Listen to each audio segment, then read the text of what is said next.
जी अस्सलाम वालेकुम। तमाम दोस्तों को, तमाम परदेसी भाइयों को, किसी भी एटीएम से, किसी भी बैंक से इस वक्त अगर आप पाकिस्तान रकम ट्रांसफर करेंगे तो आपके 50, 55 या हो सकता है 59 या 60 रियाल तक लग जाए। एक नया टैक्स पाकिस्तान पैसे भेजने के ऊपर हमें यहां पर या पाकिस्तान में अभी कितना टैक्स पे करना पड़ेगा। कुछ खबरें, कुछ न्यूज या टिकटॉक के ऊपर कोई वीडियो या कहीं भी आप ऐसी कोई खबर देख ले हैं या कुछ भाई देख चुके हों कि भाई पाकिस्तान रुपए भेजने के यानी कि रियाल, वहां पर रुपए पाकिस्तान रियाल भेजने के ऊपर अभी टैक्स में मजीद इजाफा होगा या पाकिस्तान में पैसे भेजने पर टैक्स में मजीद इजाफा देखने को मिलेगा, जिसमें आपसे 50, 55 या 60 रियाल के अराउंड में बैंक फीस काटी जा सकती है।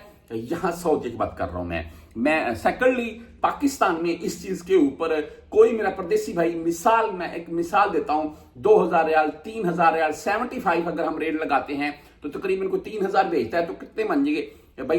तकरीबन 2,25,000 इसी के अराउंड में बनेंगे। 2000 का बनेगा 1.5 लाख और 3000 का बनेगा 2,25,000। तो 2,25,000 अगर कोई भेजता है तो वहां पर वो 2,25,000 आपकी फैमिली निकलवाती है तो उनको कितना टैक्स देना पड़ेगा मैं वाज़ा कर देता हूं। देखिए, मैं सबसे पहले यहां के मुतालिक बात कर लूं। आज अगर आप इंजाज बैंक जाते हैं ना, 400 रियाल से जायद यानी कि 500 रियाल, 1000 या 2000 रियाल आप इंजाज बैंक से इस वक्त ट्रांसफर कर रहे हैं तो जीरो फीस है। इंजाज बैंक आपसे एक रियाल नहीं लेगा इजाफी। हाँ, 400 रियाल से कम भेजेंगे फिर इंजाज बैंक आपसे 17 रियाल या 25 रियाल के अराउंड में फीस काट सकता है। ठीक है जी, इसमें मैं वाज़ेह कर दूं, यहां पर 50, 55, 60 वाला फिगर नहीं लगा है। इसके अलावा एसटीसी पे है, मोबाइली पे है, राजी है, इनकी अपनी फीस है। राजी या मोबाइल ऐप से भेजे ओनली 10 रियाल फीस लग रही है।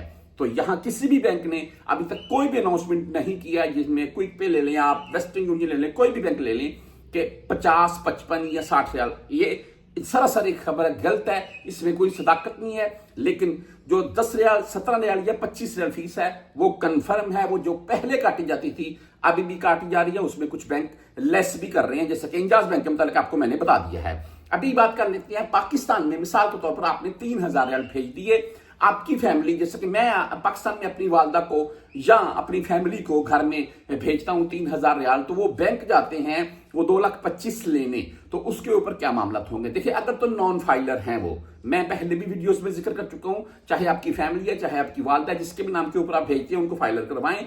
2 से 3,000 पाकिस्तानी रुपए के हिसाब से उसमें टोटली खर्चा आता है। ठीक है, अच्छा वो नॉन फाइलर है तो 1 लाख के पीछे मुझे 800 या 800 प्लस में टैक्स देना पड़ेगा, ये कंफर्म बात है। हाँ, अगर वो फाइलर है तो फिर मामला अलग हो जाएगा, फिर उनकी काफी बचत हो जाएगी। आप खुद ही कैलकुलेट करके देख लें, इसमें वो अगर 2,25,000 लेते हैं, 1 लाख के पीछे 800 या 800 प्लस में टैक्स देना पड़ेगा, तो उनको पाकिस्तान में तकरीबन 2,000 या प्लस 2,000 में टैक्स पे करना पड़ सकता है।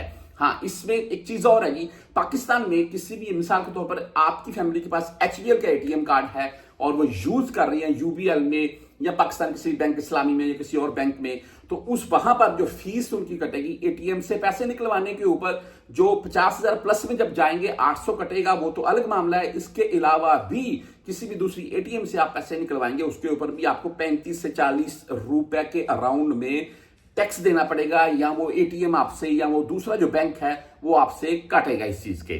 तो यहां पर फीस वही है जी जो पुराने वाली थी। जो पाकिस्तान में मामला हैं उनमें टैक्स की भरमार है, मैं यही बोल सकता हूं। और ओवरसीज को आप तमाम दोस्त जानते हैं, एक मोबाइल भी अलाउ नहीं होता है, ये भी 2 मंथ चलेगा आपका, उसके बाद बोलेंगे ये इसको पीटीए अप्रूव करवाएं, और अच्छा खासा टैक्स है फिर पीटीए अप्रूव का।